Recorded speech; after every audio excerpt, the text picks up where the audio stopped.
Welcome to the Talking Galloway podcast. My name's Andy from the YouTube channel Stravaiging with Andy. And I'm Angela from the YouTube channel Galloway Retold. This is the first episode, and today we will be talking with Joe Jackson from the Cat Strand in New Galloway. We are recording in Durreye Community Centre, located in the Glenkens in northeastern Galloway. I want to explain really what our podcast is for, seeing as this is the first episode. Really, the idea is that we will be talking up Galloway. That's the whole idea. We're going to have guests on, talking about a wide variety of things. Like today, we have obviously Joe from the Cat Strand, so we'll be talking about the things that the Cat Strand does. So that's art-centred, obviously, but we will have people who have historical knowledge, people who have worked or are currently working in Galloway, and all kinds of guests like that.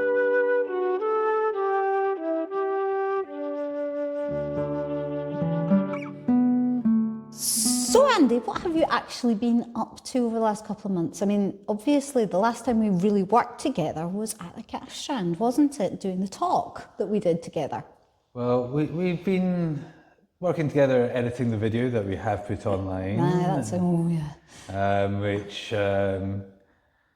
it's quite a lot of work. It's kind of first time I've actually worked in a multi-camera setup because obviously when I'm doing my own videos, it's a single camera where it's just kind of continuously recording and then trying to edit that down afterwards into kind of outside of my full walks into my 10-minute versions and the shorts. Yeah. But we've been working hard at that. I've been out exploring and figuring out new walks, editing and releasing doing the Lochhowie and Lochskay walk.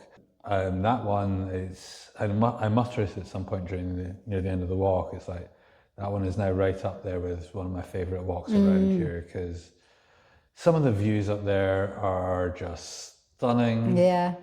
There's like, you've got the views from the side of the hill. You don't quite go up to the top. That's another walk that I'm also working on at the moment. But you get some great views across the west, like, just on a clear day, it's just mind-blowing. Yeah. Plus, you've also got the views over Lochhowie are just it's lovely there. I like walking at Corrie. It's one of my sort of favourite local spots. Haven't done it for a wee while, but it's great in the winter. It's a good winter walk. Yes, because it's forest tracks. Although saying that, I was up there a month ago and we had to change plans because the entire forestry track was just sheet ice. It's one of those where it's kind of like, I could maybe do this, but I'm putting myself at risk is one thing. If I do fall and injure myself, I'm then putting other people at risk coming out to try and rescue me. It's that knock-on effect, Anyway, what about yourself? What have you been up to? Well, obviously, as you said, we've been editing. We did a lot of editing work and a lot of work on the video of our talk at the Cat Strand. But at the moment I've got a number of scripts that are ready, but because the weather and the way that I do filming, unfortunately, the weather it's much more weather dependent than yours. My main camera is not weatherproof, and the drone really doesn't like the wind, so we have to pick good days. But we have projects ready to go, so they will be coming pretty soon. So I just have to look out for that. Looking forward to it. Yeah, for me, it's kind of, I need dry days, preferably not so windy because I don't have any fancy microphone setups or anything with my setup at the moment. And yes, I can go out and do my map tracker and go and explore the walks and things in less clement weather, but the actual filming, I do prefer dry days and like clear days. Yes. I got lucky yesterday. I just sort of looked out and like, I've got to get out and take advantage of this because I don't know when next time it's going to be dry. Yeah, that's it. That's how it has to go. And of course, Galloway in the sunshine is it's just the best place to be in the world. Yeah, totally biased, but I think it is. Yeah, absolutely. So, speaking of walking and things like that, I think we need to move on to our first segment, which Andy will take you through, and it is concerning Corepaths.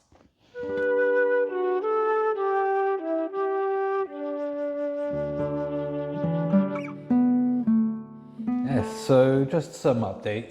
During the talk, we mentioned that the gate at Carnaval on the start of the Pack Road walk was chained. It's still chained. We have followed up with the council, asking them if there's any updates. On the Mullach, if you're coming round from the walk along the river and then going up by Boat Now and across the main road, that gate's off its hinges. Yeah, that's not so good. Not great, but you can at least still open it up. Yeah. The other side is very poached right now, just because it's where they're feeding the sheep. Yeah. This time of year, I'm not going in there anyway because I've got Loki with me and it's lambing season. Yes, never go near the sheep in lambing season with a dog. No. That's just not good etiquette. So yeah, I'm trying to avoid anywhere like that. So going back to walks I'm working on at the moment, forestry tracks, which is perfect for that this time of year. Yeah. Now, the next one's not an actual core path, although you could kind of put it into a loop and it should be, because... Yeah, well, it's all walking, isn't it? Aye, so you've got on Waterside, on the river side of Waterside, and Glenkens, I should point out, because there's how many Watersides even in Galloway alone.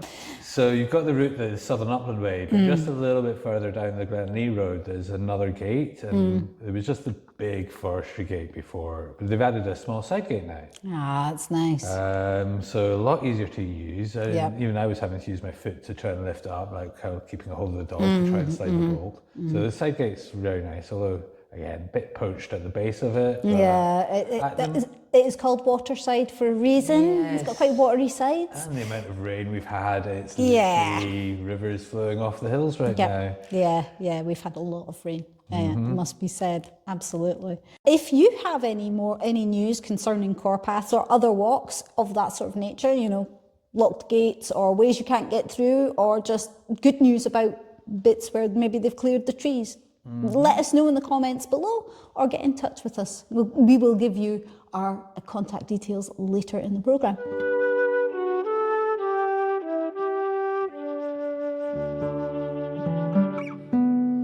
Galloway is an area with a lot going on. You don't always hear about it till after it's happened.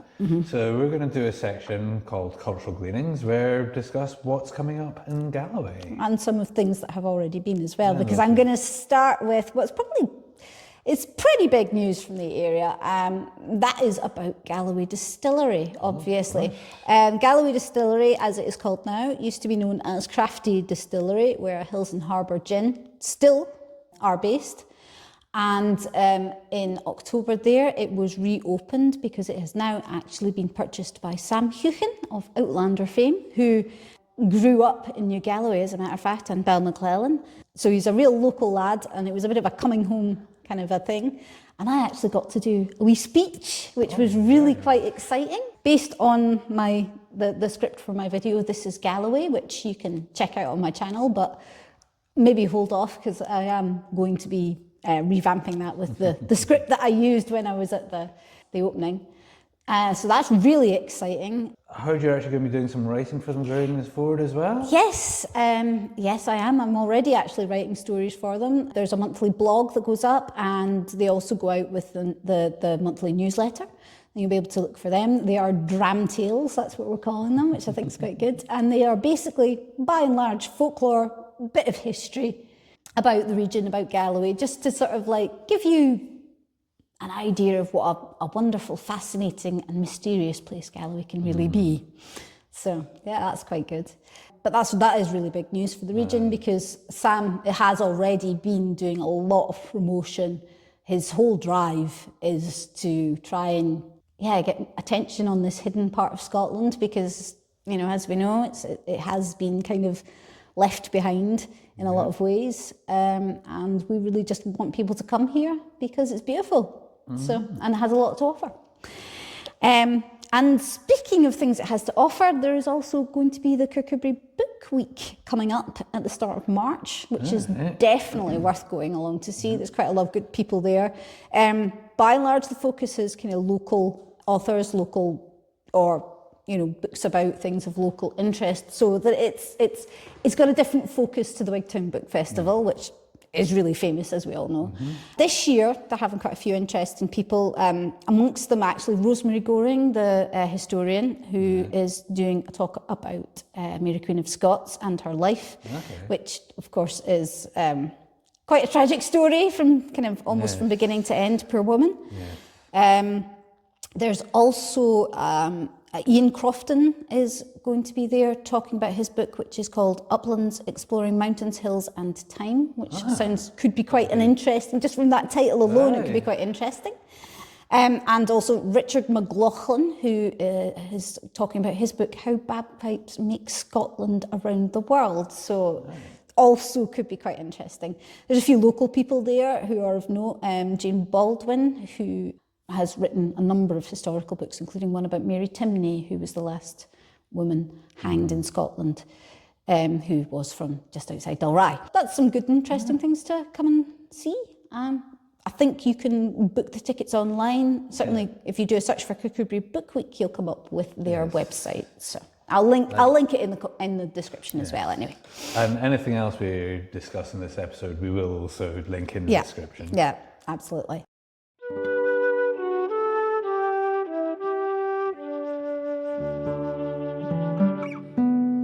Mentioned the talk in December. That definitely was exciting. Yes, I was nervous, I was anxious beforehand, but I felt it went really well, and really enjoyed doing it. Great pleasure working with you on it. Yeah, well, and then that's actually one of the reasons why we're here, sitting here today, because goodness, we ended up with far too much material. Oh yes, we did. Too much material, too much to talk about. Galloway is just such a great place. You could just keep on talking about it. So we thought, well, why don't we talk about it? Yes. So here we are, making this podcast. Yep. We really hope to have on quite a lot of interesting people over the coming months. As we say, we've got Joe coming, who we'll be talking to in a minute. But also, we're looking to talk to a lot of people who have history of the area or experience in the area, who've worked here or who just love it and have a particular angle on Galloway, which is their very own, and that they maybe want to share. If you can think of anybody, or you might actually yourself like to come on the podcast, you can let us know in the comments below. Or, as I said earlier, you can wait to the end and we will give you all of our contact details then.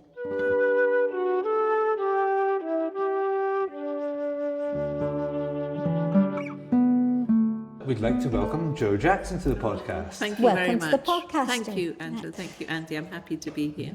So we'll just start off with just a few general Galloway questions, just to get us all warmed up. So do you want to tell us about your earliest Galloway memory? My earliest Galloway memory was when I was a child. And I grew up in England, as you can probably hear, although my father's Scottish. So we'd come up on holiday, and my aunt and uncle had the Anworth Hotel in Gatehouse of Flute, which is now the Ship Inn.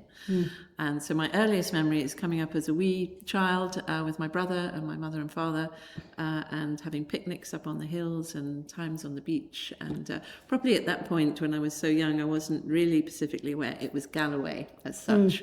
But adored it as a child, and when the opportunity arose to bring my own son here, I was thrilled, because it's a wonderful place to grow up, and I had such happy memories of my holidays here when I was little. So that was my first toes into this wonderful part of the world.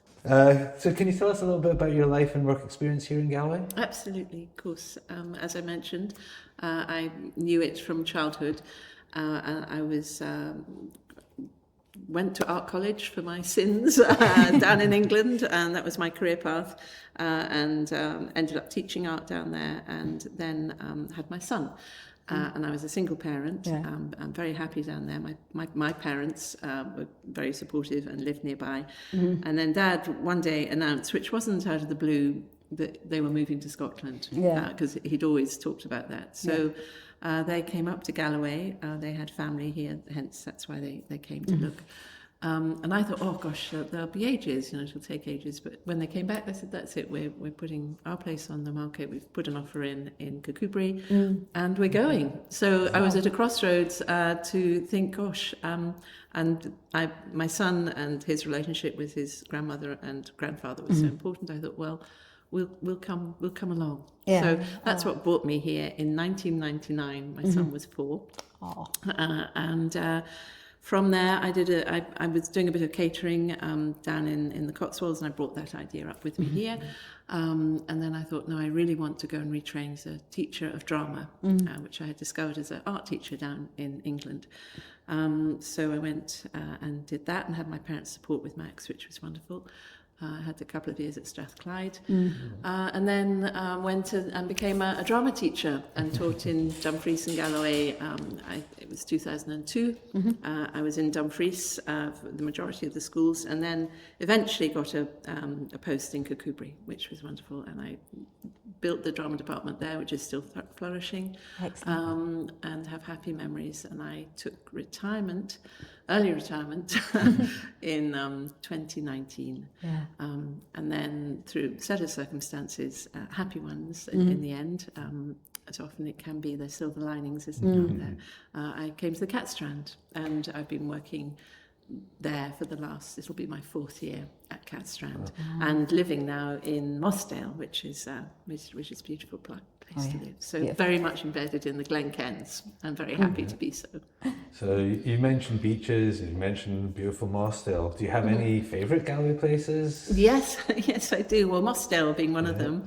I'm so happy to live there. It's such a lovely community, and the Moss, as and I know locally it is referred to, is a very favourite place. I love it in all its seasons, and my little dog and I go walking most mornings. And just now it's just so beautiful, and mist, and the sun is rising, and the little birds are starting to sing, and then the cuckoo arrives, and then the skylarks arrive, and then the swallows come all the way from Africa. So that area is very special to me, and the old railway line, and Loch Strone, and there's a lovely walk through the woods to the left of the railway line where you can go down to the river, I think it's the River Dee, and walk back along the edge, back up under the viaduct to Loch Strone. So that's a super favourite place. And Carrick Beach, down near Gatehouse, and Treasure Island is another favourite place. I remember one summer, Mum and I went 4 days on the trot. We had a wonderful summer, 4 days of fantastic, and we couldn't resist every day to go there for a picnic. So, that's lovely. Yeah. So yes, I mean, we're so lucky, aren't we? We've got mountains, we've got coast, we've got forests, we've got moorland. So it's hard to choose. I love all of Galloway. Yeah, it is a beautiful part of the world.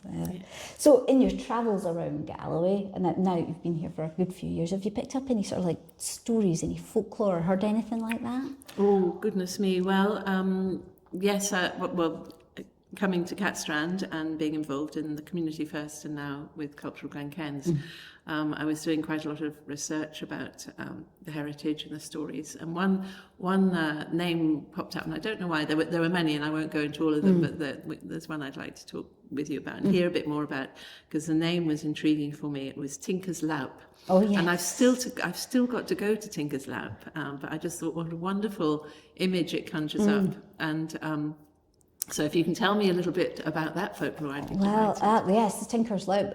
The Tinker's Loup, unfortunately, part of the Tinker's Loup was actually destroyed when they started building the hydros.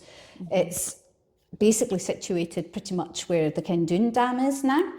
And the story goes that the name for the Tinker's Loup, that's quite a fun story actually. So there was a tinker gentleman who had absconded with some stuff, and he was being chased by the local authorities, got to this bit, and he made this jump from one side of the river to the other side of the river, and it was about 20 feet, they say. So that's why they call it the Tinker's Loop, because he made this huge loop across it. And escaped with his contraband. With all of his, escaped with all of his contraband. It was probably smuggling goods, because there was an awful lot of that going on at the time. So yeah, absolutely. And speaking of smugglers, is there any kind of like history in Galloway that you've picked up that's quite interesting? I quite like the smuggling history. But yes, I love the smuggling history, and of course with the coast. Is it the Maccas? Is very, very, all that coastline there, and secret caves and stash holes. Kind of stuff. Yes, that's it. And of course, I mean, well, the Galloway hoard. I don't think that was smuggling, but somebody must have buried that for some reason, mustn't they? Well, and hidden it and never come back. Yeah, because actually just recently, I was just reading just the other day. I won't go on too long, but they have done some research on the little crystal jar that they found with the Galloway hoard. It had a few items inside it. Now they think that it must have been one of those jars. It's got an inscription on the bottom which seems like it might be a bishop's name, and it might be one of those jars that they used to have the holy anointing oil in, so that would have been used for anointing bishops or kings. So it could really be quite an important part of our history. So it's really fascinating. Absolutely. And it's actually on display at the moment in Galloway's as well, so till June. So it's definitely worth going and have a look. Yes, at this magical vessel. And of course, pilgrims came through a lot, didn't they? And saints, and so the idea of anointing and the holy water, all this special. Because as well of the Pilgrim's Trail all the way down to Whithorn, where St Ninian's Cave is, and then of course the dig that we remember from our childhood, because it was going on for ages at Whithorn. So all of that history down there, that's all really quite fascinating. A lot of really interesting people passed through because of that pilgrim's route. It also leads to the name of the village we're in. Oh, that's right, yes, Dalry. The village is called fully St John's Town of Dalry, of course. And the St John's comes from the Knights of St John, who were basically invited here by King David I to guard the pilgrim route. The moat down by the river, of course, is where they had their castle, and there was the Boatwheel Pond there had a ferry that came across, so a lot of people came across on the ferry there. So it's all tied in. It's all tied in. Yeah, that's it, exactly. Yes, it's just wonderful to think about it. All these lives and happenings that have come through through these lands. I know. Well, we talked about quite a lot of that when we did our talk at the Cat Strand, didn't we? Yeah, you did. Including the pack roads from Carstfair down to Kilmaddy. Yeah, that's it. Which is the first one we did. Yeah.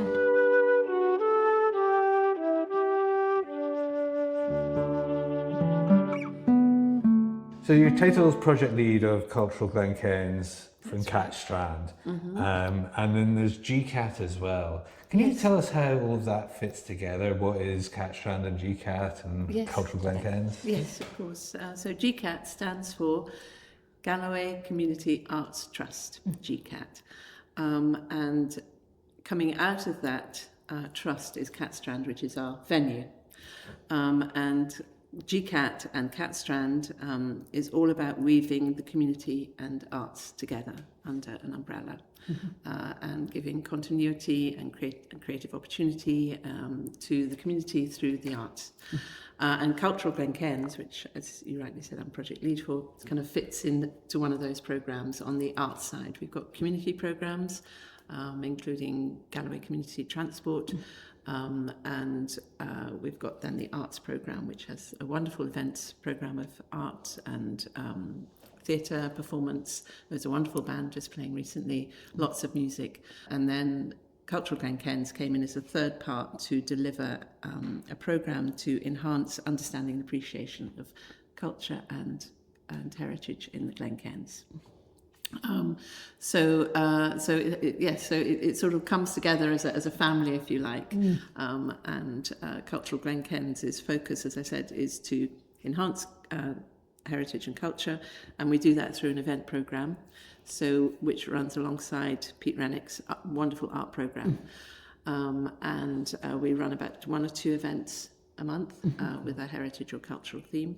And on top of those events, we do a monthly talk, Galloway Conversations, which is where we first started working together, which was wonderful. Yes. You came and you were our second Galloway Conversation on the highways and byways of the Glenkens, and it was wonderful, and thoroughly enjoyed it. And I believe your project kind of was probably being thought about, but that kind of brought it all together. So I'm so pleased to have been part of that inception, and now as Cultural Glenkens, another part of our aim for the project is to support new groups and new projects. So I'm thrilled that we're working together, and we're helping you get your podcast off the ground and supporting you financially where we can. It is very much appreciated. Well, it's lovely, and it fits, what we're doing so wonderfully. So it's a marriage made in heaven, shall we say, a cultural heritage marriage. How would people get in touch with you? What kind of things do you think would people be able to do with Cultural Glenkens if they wanted to? If they had a project, as you have had with your Talking Galloway, if it has to have because the project itself is funded by National Lottery Heritage Fund. So and as in all funds, there's quite strong stipulations about what needs to be covered and what's available through that funding stream. So if someone has an idea for a project which has a cultural or heritage theme and has a very strong connection with the Glenkens, then by all means get in touch with me. joe@catstrand.com is my email, or you can drop into Catstrand. If I'm not there, they can let you know when I'll be there, or phone in as well. And we've got the website, obviously. If you just type in Google search Catstrand, it'll bring you up all the contacts. So yes, I'm very happy to talk to anybody who's got any ideas for new projects, and we'll see if we can support those projects to get them starting off the ground. Or if anyone has any ideas for an event or a specialism that they'd like to broadcast or run, absolutely, I'm looking all the time for for people's input to the project, because it is for the communities of Galloway and there's the oral histories thing. Yes, as well. and absolutely, I was going to just come to that. Another part of the project, so there's many roads in this project, is the oral history project, which is all about recording oral histories and memories of the people of the Glenkens, so that they're captured and saved and will be therefore available for future generations through the Glenkens Digital Hub. We've got a new platform there. If you go into the Digital Hub, Glenkens Hub, there's bars at the top, and if you click on resources, it drops down archive. Glenkens Archive, and you click on that, and then you can search. There's not just there's masses in there. It's a wonderful program. There's a Cultural Glenkens section, which is what I'm talking about at the moment, the oral histories. So we're loading up the recordings there. If anybody is listening to your podcast who has got or knows of someone who's got stories that they'd like to be saved and remembered, because it's the trouble, isn't it? We're on this river, and once we go, we go. And that's it. Yes. And I know several people have said to me there have been some lovely characters here who I missed because they've passed on, and you two have told me about that as well. Yes. So their stories, and we've lost them. So the project is very keen to secure those. And along with oral histories and memories, it's also we've got a digital archive project, which is if anybody's got old boxes of photographs or documents or records, then please get in touch with me again, joe@catstrand.com. I've just purchased a portable scanner, so I can come to people's houses, or I can arrange to meet where it's convenient for them, or they can come to see me at the Catstrand. I don't want to hold any documents or images, so that's why I've got this scanner, so we can scan it and people can own their thing, and they're not worried about losing it. Yes. And that will also get uploaded onto the archive. We've got two writing groups, Kenwords and Write On. So if you've got a passion for writing, get in touch. They're always looking for new members. We've got Catstrand Singers, a wonderful choir who sing monthly. We have got, just thinking, the Dalry Film Club, which is here, is a wonderful, wonderful resource. Watson Birds Project, so Don Watson, the wonderful bird artist, we have some of his work and paintings at Catstrand. So yes, supporting that, supporting new projects, oral history, digital archive, and then the internship program. So we're running and supporting for young people 5 interns over the 3-year project to help them get a foothold in the industry at somewhere and somehow in the Glenkens. It's such a big remit. It must be sort of quite a lot of threads to follow. But there are, and plates. I have the analogy of those, those those magicians with the plates spinning on the, and you suddenly realise what you're dashing over there. And like, yes, oh my goodness, there's another plate. But it keeps me busy. So, how's it generally going though? I mean, how are you feeling about it? It's great, Angela. Yeah. It's really, I mean, so lucky. To be involved with GCat and Catstrand, it's and meeting wonderful people like you, and working with Ling as well, and collaborating with heritage groups, and so it's it's very busy. It's very exciting. It's a wonderful opportunity to make a difference. Yes. And we started in June, so. Where are we? We're in January now, coming to February, so we're not quite a year in yet. Yeah. And the project itself lasts for 3 years. So which is wonderful, because you've got things you want to do and achieve, and sometimes funding is only for 12 months, and you think, gosh, I've got to tick all these boxes in that time. But no, it's a good project, and I'm thrilled to be leading on it. Oh, we're very glad you are. Well, thank you. Thank you. Lovely to work with you. So do you have any highlights from the various well, we did a launch event, which was lovely, and we had poetry and song and music and words and writing and sung words, and Wendy came along with her beautiful harp. Oh yes. That was lovely, because that really felt like we're here, we've arrived, and we've launched our ideas. Yes.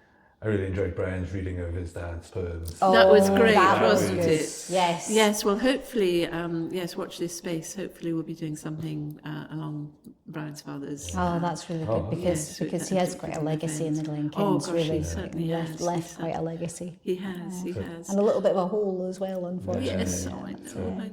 Tommy Edgar is sorely missed. Yeah, and absolutely. I thought the name of his band, Starry Nights. Yes, Starry Night. Lovely. Oh, what a name for a band. Yeah, I would have loved to have danced the night away with Starry Nights. Oh yeah, we used to do that when we were at the school dance at Christmas. The proper dance where you did all the Scottish country dancing, which is great fun.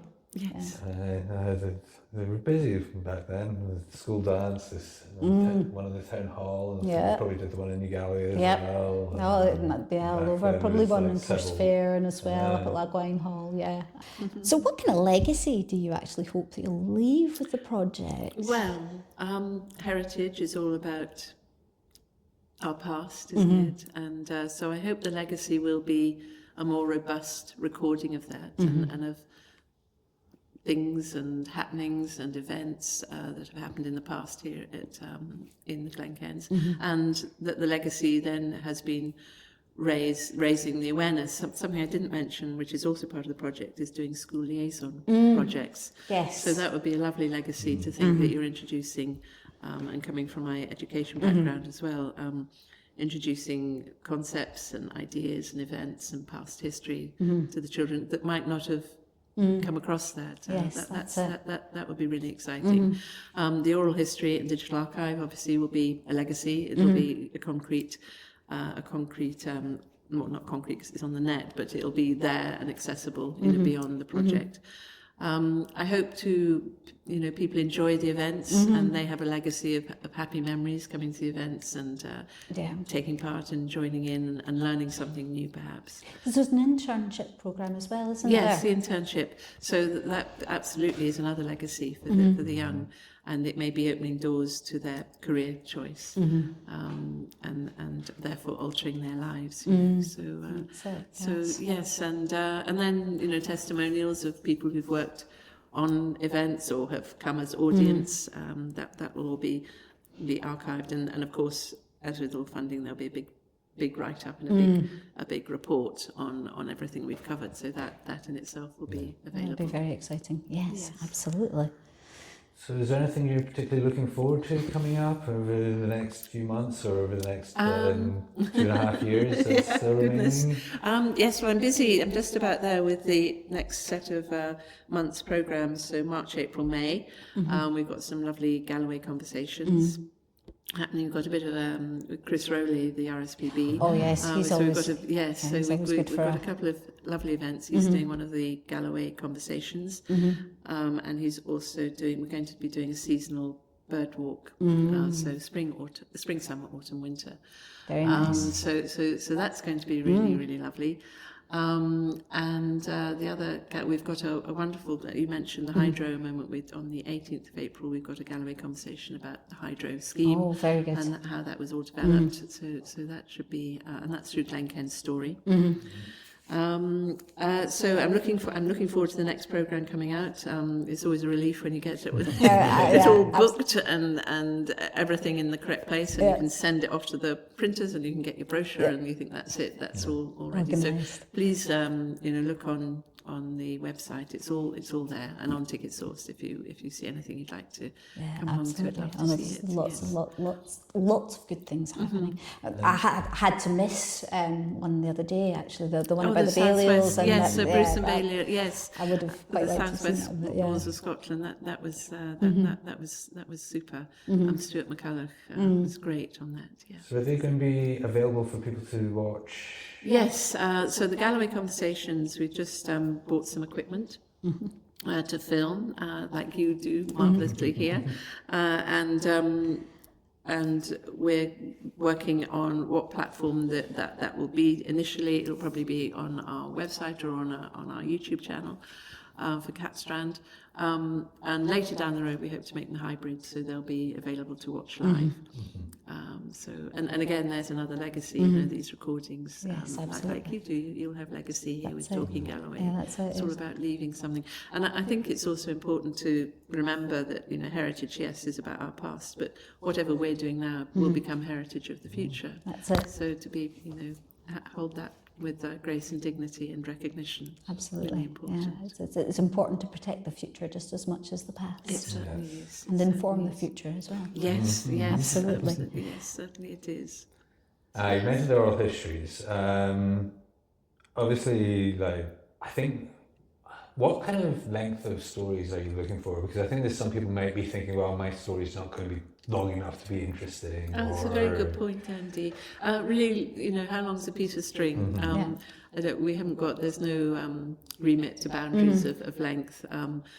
The recordings we've made so far, some have been about 30 minutes, some have been 4 or 5 minutes. Even if it's a little anecdote. I mean, the beauty of the platform on digital, on the archive, on Glenkens Hub, is that it's got a huge capacity and it's set out very concisely and logically, so you can access things and you can upload a little file and you can upload a big file. I mean, its capability, as far as I understand, is vast. So no, if somebody's listening and thinking, I've got a lovely story about a picnic by Loch Ken and seeing a bomber go over, or I don't know whatever, even if it's just a snippet, that can be loaded and identified and linked. Yes, so every little piece of history that is recorded. Nothing is too small. Nothing is too small. Absolutely. No. And the thing, because it's the Glenkens, all the requirement is that it's tied. It has some strong link and relevance with this area, with the Glenkens.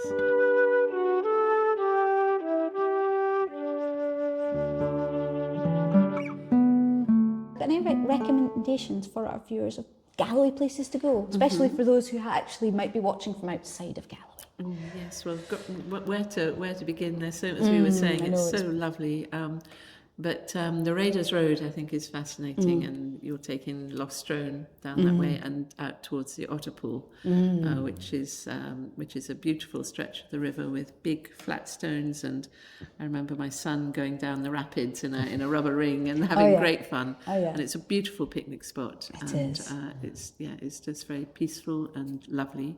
However, you do need to be wary of the midges. Yes. Yes, and I think there's no spot in Galloway where that wouldn't be so in the summer months. I think you're about the third week of May. That's cut off, and then after that, it's like midgy season. So be careful. Yes, be careful. And it's interesting, if there's a slight breeze and it's sunny, then they're not out. But don't go to a picnic when it's a bit drizzly and grey and no wind. No, be definitely eaten no alive. wind. If it's sunny and no wind as well. Yes.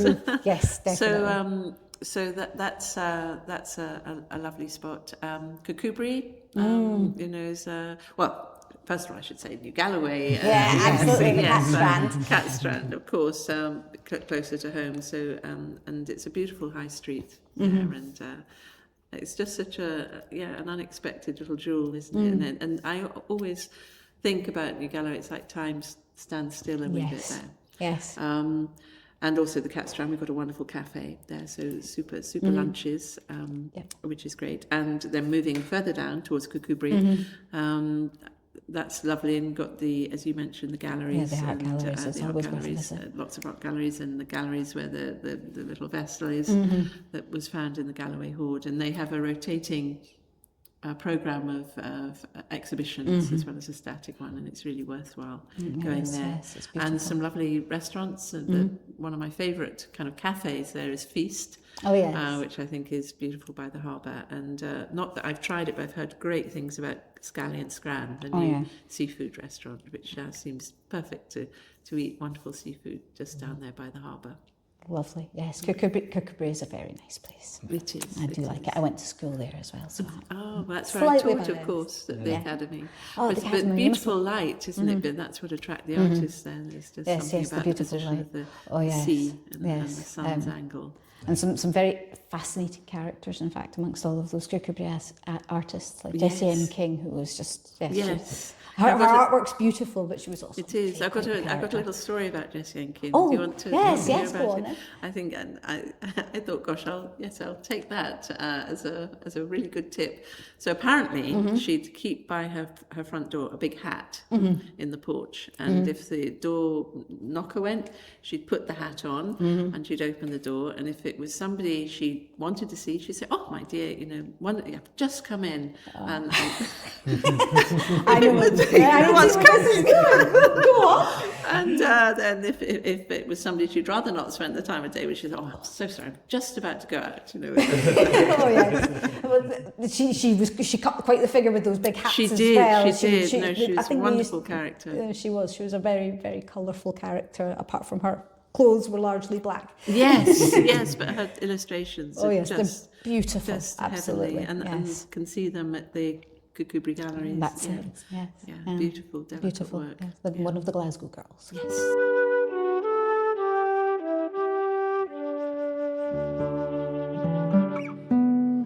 Here's a question for you. Are there any sort of things that you've encountered in Galloway that we'd like to know more about? Something that maybe our viewers could help with? As an example, like at the moment, a video I'm working on, I've passed some ruins, and looking at the maps, it's marked as Lagan Lodge. But in the 1854 OS map, it's marked as a ruin, and yet I can't actually find any information about the history of it, and so I have no idea what the story is. So if anybody knows, let us know in the comments. Was there anything that you'd like to? Yes, well, I'm always being at Mossdale, that railway line I talked about just intrigues me, and I'd love to hear from someone who remembers it and remembers being on the steam train can sort of explain a bit of what it was like and how the land has changed and where they were going and where they were coming back. I walk there with Bonnie, my dog, and I just imagine this big puffing dragon of a steam train. It'd be lovely to hear from someone who remembers it when it was in its heyday. Also, one of the things that I always notice when I'm there as well is the apple trees that grow just along the side of the line, and they can only really have gotten there by somebody throwing an apple core out of the window. So I always think about that when I go past them. I think that's us come to the end of our discussion, I'm afraid. We've covered just about everything, haven't we? We have. It's been wonderful to talk to you. Thank you very much for coming along. Well, thank you for inviting me, and I'm thrilled to be your first guest. Absolutely. Thank you very much for that. That's just wonderful, and thrilled to be supporting your wonderful project, Talking Galloway, and watching it grow and go forward. It'll be an exciting journey, I know it. And thank you for coming with us on it. Very much. Thank you.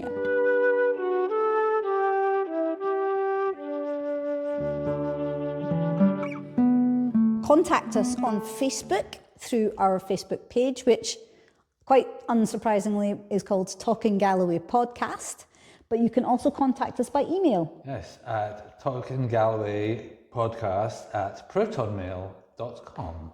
If you have anything concerning Corepaths, for example, or any sort of like upcoming cultural events or anything like that you'd like to let us know about, please just get in touch. If you would like to take part in the podcast, absolutely get in touch. Or if you have an answer to either Joe's question or Andy's question from the Galloway Conundrum, then go for it. Give us your best shot. Yeah, and we'd just love to hear your feedback as well. Yeah. But yeah, so for today... Well, thank you to you for watching us, and we'd like to thank Joe, obviously our guest, for coming along. We'd like to also thank the Cat Strand for their help and support, and Glenkens Community Centre for the venue. And we'd also like to thank Anne Charaund and Faith for the beautiful music that we are opening and closing the podcast with. Thank you very much once again. Thank you. Right. Bye. We would also like to thank the Glenkens Community Shop, the Faith and Galloway Library Services, and the National Lottery Heritage Fund. And finally, if you'd like to support us, you can do so via Buy Me a Coffee. Link will be in the description.